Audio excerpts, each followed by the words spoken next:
When I first moved into the apartment, the landlord made me sign an unusually thick contract. Most of it was standard, but one clause stood out. Do not, under any circumstances, remove the mirror in the bedroom. I laughed at it then.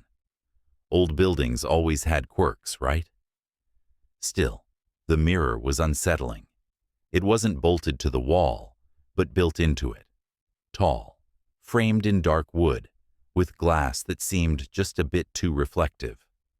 At night, I'd catch my own shape shifting in odd ways when I moved too quickly. Weeks went by, and I started noticing things that didn't line up.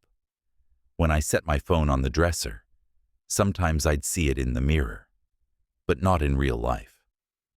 Other times, my reflection lagged a second too long. One night, I woke up to the sound of whispering. I thought maybe the neighbors were up late, but the voices were coming from the mirror. Faint, but clear. I pressed my ear against the glass. Not him. Not yet. Wait until he's asleep again. I stumbled back, heart pounding.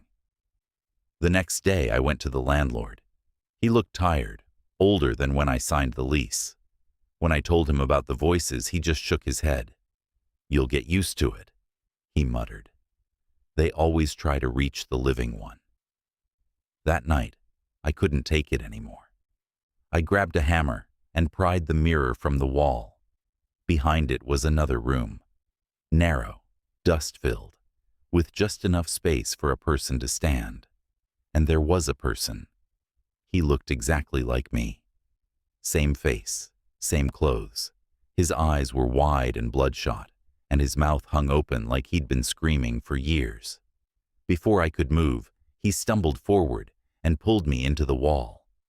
Now I'm the one trapped behind the glass, pounding and screaming while he lives my life. The worst part? No one notices the difference.